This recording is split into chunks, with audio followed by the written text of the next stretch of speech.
السلام علیکم ورحمۃ اللہ وبرکاتہ، نحمدہ ونصلی علی رسولہ الکریم، اما بعد فاعوذ باللہ من الشیطان الرجیم، بسم اللہ الرحمن الرحیم۔ پرہیز علاج سے بہتر ہے، یعنی کوئی دوائی نہ لے، کچھ نہ لے، فاسٹنگ شروع کر دیں تو فاسٹنگ میں بھی شفا ہے۔ اور پھر دعائیں، آیات، سب سے بڑھ کر سورۃ الفاتحہ جس کا نام یہ شفا ہے، سورۃ الفاتحہ سے علاج کریں۔ خارجہ بن سل تمیمی اپنے چچا سے نقل کرتے ہیں، ایک مرتبہ وہ رسول اللہ صلی اللہ علیہ وسلم کی خدمت میں حاضر ہوئے۔ جب واپس جانے لگے تو ایک قوم کے پاس سے گزرے جن کے ہاں ایک مجنون آدمی تھا، یعنی اس کا ذہنی توازن ٹھیک نہیں تھا۔ اسے انہوں نے لوہے کی زنجیروں سے باندھ رکھا تھا۔ اس کے اہل خانہ کہنے لگے، ہمیں معلوم ہوا کہ تمہارا یہ ساتھی یعنی نبی صلی اللہ علیہ وسلم کو خیر لے کے آیا ہے، وہ خود نہیں ہوں گے، مسلمان نہیں، پتا ہوگا، تو کیا اس کے پاس کوئی ایسی چیز ہے کہ جس سے علاج کیا جائے اس کا؟ وہ کہتے ہیں کہ میں نے سورۃ فاتحہ پڑھ کر دم کیا تو وہ ٹھیک ہو گیا۔ یقین اصل چیز ہے نا، کہ یقین کتنا ہے۔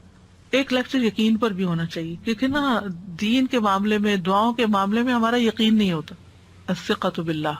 پھر جو منزل ہم پڑھتے ہیں اس میں سورۃ فاتحہ کے علاوہ آیت الکرسی ہے، البقرہ کی آخری 2 آیات ہیں، کیونکہ نبی صلی اللہ علیہ وسلم نے فرمایا جس نے سورۃ البقرہ کی آخری 2 آیات ایک رات کو پڑھی وہ اسے ہر آفت سے بچانے کے لیے کافی ہوں گی۔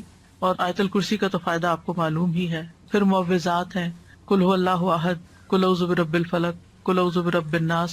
نبی صلی اللہ علیہ وسلم نے فرمایا صبح اور شام 3 بار معوذات کہہ لو تو یہ ہر چیز سے تمہیں کفایت کریں گی۔ پھر یہ دعا جو کل میں نے آپ کو بتائی تھی، انی مسنی الضر وانت ارحم الراحمین۔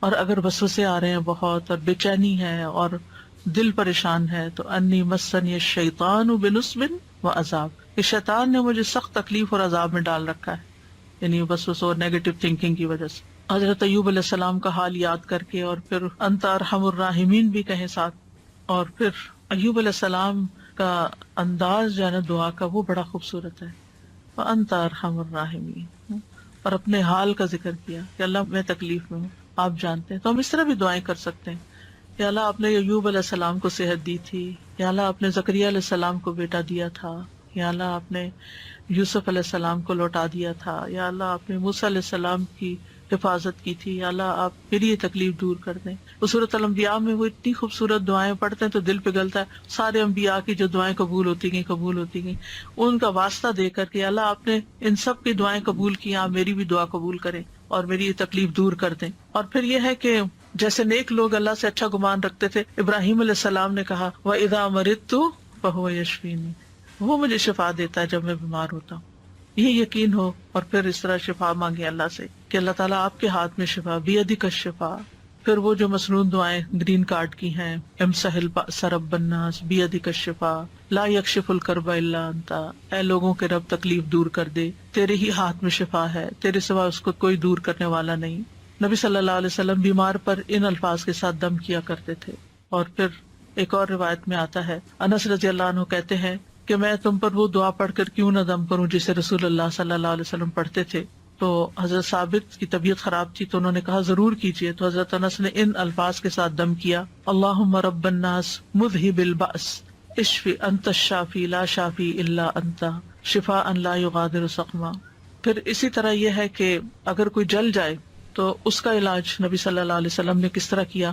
ایک خاتون کہتی ہیں کہ میں حبشہ سے واپس آ رہی تھی، مدینہ سے کچھ فاصلے پر تھی، تو کھانا پکانا شروع کیا، لکڑیاں ختم ہوئی تو لکڑیوں کی تلاش میں نکلی تو بچے نے ہانڈی اپنے اوپر گرا لی اور وہ بازو پہ گر گئی اور وہ جل گیا۔ تو وہ پھر لے کے نبی صلی اللہ علیہ وسلم کی خدمت میں حاضر ہوئی، کہا اللہ کے رسول صلی اللہ علیہ وسلم، میرے ماں باپ آپ پہ قربان، یہ محمد بن حاتم ہیں اور ان کے ساتھ یہ ہوا ہے۔ تو آپ نے اپنا لعاب دہن ڈالا اور سر پہ ہاتھ پھیرا اور برکت کی دعا کی، اور اس جلی ہوئی جگہ پر لعاب دہن ڈالتے جاتے تھے اور ساتھ یہ دعا پڑھتے تھے، اذہب البأس رب الناس واشفی انت الشافی لا شفاء الا شفاؤک اشفی شفاء لا یغادر سقما۔ اور پچھلے دنوں ایک پوسٹ آپ نے بھی شاید دیکھی ہو جس میں وہ کوئی حکیم یا طبیب ایسی ریکمینڈ کرتا ہے کہ اگر کوئی شخص صبح کے وقت اپنا پہلا لعاب اپنی آنکھوں کے اندر لگاتا ہے تو اس کی آنکھوں کی بینائی تیز ہو جاتی ہے اور بیماریاں دور ہوتے ہیں۔ بہرحال لعاب کے اندر بھی اللہ نے شفا رکھی ہے، اور پھر اسی طرح خود کو تکلیف ہو، اور یہ تو میں نے بہت دفعہ آزمایا ہے کہ درد کی جگہ پر ہاتھ رکھ کے انسان 3 دفعہ بسم اللہ پڑھے اور 7 دفعہ اعوذ بعزت اللہ وقدرتی من شر ما اجد واحاذر. بہت ہی خوبصورت دعا ہے اور بہت جلد تکلیف دور ہوتی ہے. خاص طور پہ اگر گھٹنوں وغیرہ میں تکلیف ہے تو آپ ان کو کلونجی کے آئل سے رب بھی کرتے جائیں اور یہ دعا پڑھتے جائیں تو انشاءاللہ ٹھیک ہو جائیں گے. پھر اسی طرح اگر کہیں پھوڑا پھنسی ہے چھوٹا موٹا تو اس پر نبی صلی اللہ علیہ وسلم یہ دعا پڑھتے تھے، بسم اللہ تربت اردنا بریقت عبادنا لیشفى به سقیمنا باذن ربنا. اللہ کے نام کے ساتھ ہماری زمین کی مٹی، یعنی جس زمین پہ انسان رہتا ہے وہیں کی مٹی لے سکتا ہے اگر مدینہ کی مٹی نہ ہو، ہمارے رب کے حکم سے ہم میں سے بعض کے لعاب کے ساتھ ہمارے بیمار کو شفا دی جائے. یعنی وہاں پر کوئی بڑی بڑی فارمیسیز نہیں تھی، کوئی اور علاج کے لیے ہاسپٹل نہیں تھے، تو یہی چیزیں جو تھیں نبی صلی اللہ علیہ وسلم نے عملاً کر کے دکھائیں اور لوگوں کو فائدہ بھی پہنچا. تو نبی صلی اللہ علیہ وسلم کسی کے جسم پر کوئی پھوڑا، کوئی زخم، کوئی تکلیف ہوتی تو لعاب کے ساتھ مٹی لگا کے اس جگہ پر لگا دیتے تھے. اور راکھ کا لگانا جو ہے، آپ صلی اللہ علیہ وسلم کو جب جنگ احد میں آپ کو تکلیف پہنچی تھی تو حضرت فاطمہ نے چٹائی جلا کے اس کی راکھ جو تھی وہ وہاں لگا کے تو پٹی کی تھی، تو اس میں بھی اللہ تعالیٰ نے شفا رکھی ہے.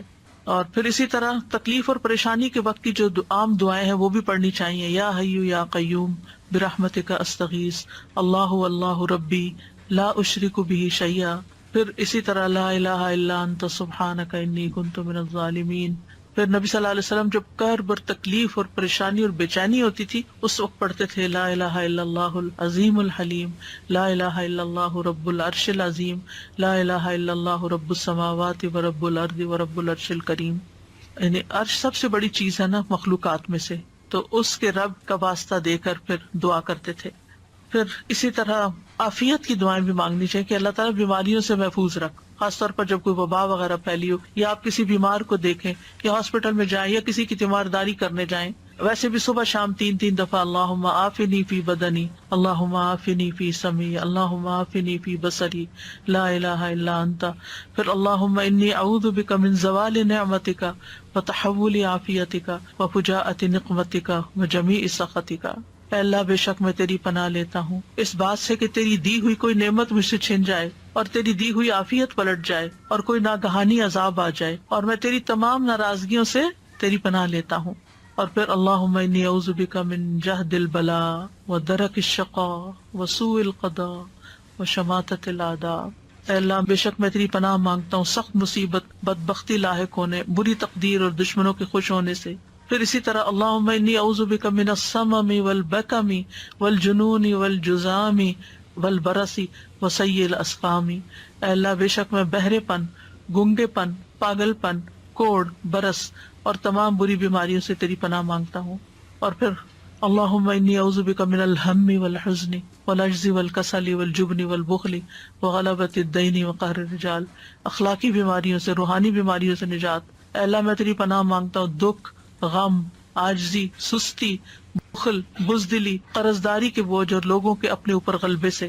پھر اعوذ بکلمات اللہ التامات من شر ما خلق، ہر طرح کے شر سے اللہ تو مجھے بچا لے. جہاں بھی انسان جائے، کسی شہر میں جائے، کسی جگہ پر جائے، پلین میں ہو، کہیں پر آپ انٹر ہو، بینک میں، اسکول میں، تو 3 دفعہ اگر آپ یہ پڑھ لیں کوئی چیز آپ کو نقصان نہیں دیتی. کیونکہ انسان کو ڈر ہوتا ہے نا کہ یہ وائرسز ہوں گے، اور خاص طور پر آج کل کے سیناریو. پھر اعوذ بکلمات اللہ التامات من کل شیطان وہامۃ ومن کل عین لامۃ. یعنی لوگوں کی گیدرنگ میں جائیں آپ کو ڈر ہوتا ہے کہ نظر نہ لگ جائے، کوئی اور اسی طرح کی چیز. یہ دعا بھی بہت فائدے کی ہے، ویسے بھی پڑھنی چاہیے. اور پھر شیطانی وسوسے سے اگر بہت نیگیٹو تھنکنگ ہو رہی ہو اور بہت برے برے خیالات آ رہے ہوں، کسی کے بارے میں کوئی بات بہت بری ستا رہی ہو، تو اعوذ بکلمات اللہ التامات من غضبہ وعقابہ وشر عبادہ ومن ہمزات الشیاطین وان یحضرون. خاص طور پہ برا خواب آنے کے بعد اگر دل پہ بار بار پریشانی کا خیال آ رہا ہے، بار بار آ رہا ہے، تو اس کو بھی جھٹکنے کے لیے یہ دعا پڑھی جا سکتی. تو اللہ تعالیٰ محفوظ رکھیں گے. بس آخر میں چند موٹی موٹی باتیں کہ اگر آپ کسی بیمار کے پاس جائیں تو کن چیزوں کا خیال رکھیں، کیونکہ مریضوں کی عادت کا حکم دیا گیا ہے، کیونکہ اس سے انسان کو اپنی نعمتیں یاد آتی ہیں اور انسان کو آخرت کی یاد آتی ہے. اور مسلمان کی عادت جو ہے وہ دوسرے مسلمان پر حق ہے، خاص طور پر اگر کوئی قریبی لوگوں میں سے ہو. نبی صلی اللہ علیہ وسلم نے فرمایا جب کوئی شخص اپنے کسی مسلمان بھائی کی عادت کرتا ہے تو وہ جنت کے باغات میں چلتا ہے یہاں تک کہ بیٹھ جائے، اس کے بیٹھنے پر اللہ کی رحمت اسے ڈھانپ لیتی ہے. اگر واقعی عادت کی نیت سے کسی کے پاس جاتے ہیں اور عبادت کی نیت سے اور اگر صبح کے وقت جائے تو شام تک 70,000 فرشتے اس کے لیے دعائے بخشش کرتے ہیں، اور شام کو جائے تو صبح تک، یعنی اتنا بڑا اجر و ثواب ہے۔ اور عیادت نہ کرنے والوں کی مذمت کی گئی ہے۔ اللہ تعالیٰ قیامت کے دن فرمائیں گے کہ میرا فلاں بندہ بیمار تھا، تو نے اس کی عیادت نہیں کی، یعنی تم نے اس کا حال ہی نہیں پوچھا، اگر تو اس کی عیادت کرتا تو مجھے اس کے پاس پاتا۔ عیادت کرتے وقت اسے اجر کی خوشخبری دی جاتی ہے، اور مریض کو دعا دے کر خوش کریں، ہو سکے اس کو دم کر دیں اور دعا کا کارڈ دے دیں، کوئی بھی ایسی چیز اس کو بتائیں کہ یہ بیماری اس کے درجات کی بلندی کا ذریعہ، اچھی باتیں کریں، حوصلہ افزائی کریں، غم گساری کریں۔ اور عیادت کے وقت کی دعاؤں میں لا بأس طہور انشاءاللہ، کوئی بات نہیں، ٹھیک ہو جاؤ گے، سب صاف ہو جائے گا۔ اگر اور دعائیں آپ کو لمبی چوڑی نہیں بھی آتی تو سورۃ فاتحہ تو سب کو آتی، سورۃ فاتحہ پڑھ کے دم کر دیں، معوذات پڑھ کے دم کر دیں، اور پھر اسأل اللہ العظیم رب العرش العظیم ان یشفیک 7 دفعہ پڑھ کے آپ اس پہ دم کر دیں۔ نبی صلی اللہ علیہ وسلم نے فرمایا جو مسلمان کسی بیمار کی عیادت کے لیے اس کے پاس آئے جس کی موت کا وقت نہ آیا ہو، اور 7 مرتبہ یہ پڑھے تو اللہ تعالیٰ اس کو شفا عطا کر دیتا ہے۔ یہ بیمار کے لیے پڑھنی چاہیے۔ پھر اللہم اشف فلان، اگر دور بیٹھے ہیں تو دور سے دعائیں کر دیں، اور دیگر بھی اذہب البأس اور مذہب البأس، اور یہ ساری دعائیں جو پہلے میں آپ کو بتا چکی ہوں دیگر بیماریوں کے علاج میں، یہ دعائیں گرین کارڈ پہ لکھی ہوئی ہیں، ان سب کا بھی، یعنی اگر آپ کے پاس زبانی یاد نہیں تو دیکھ کے بھی آپ ان کو پڑھ سکتے ہیں۔ اور ساتھ اپنے لیے بھی ایک دعا مانگے کہ اللہ مجھے اس سے عافیت میں رکھنا، یعنی الحمدللہ الذی عافانی مما ابتلاک بہ وفضلنی علی کثیر ممن خلق تفضیلا۔ تو حدیث میں آتا ہے کہ جو یہ پڑھے گا اس مصیبت سے محفوظ رہے گا جس میں دوسرا مبتلا ہے۔ تو اللہ تعالیٰ ہمیں بیماریوں میں اور ساری تکلیفوں میں درست رویہ اختیار کرنے کی توفیق دے، اور سنت کے مطابق علاج بھی اور بہیو کرنے کی توفیق دے جس سے اللہ تعالیٰ راضی ہو جائے۔ یہ ایک بھاری امتحان ہے، اس امتحان کو پاس کرنا ضروری ہے، اور پاس کرنے پر بہت بڑے درجات ہیں، اور اگر انسان اس پر ناکام ہو جاتا ہے تو دنیا میں بھی تکلیف اور آخرت کی بھی تکلیف۔ وآخر دعوانا ان الحمد للہ رب العالمین۔ سبحانک اللہم وبحمدک، اشہد ان لا الہ الا انت، استغفرک واتوب الیک۔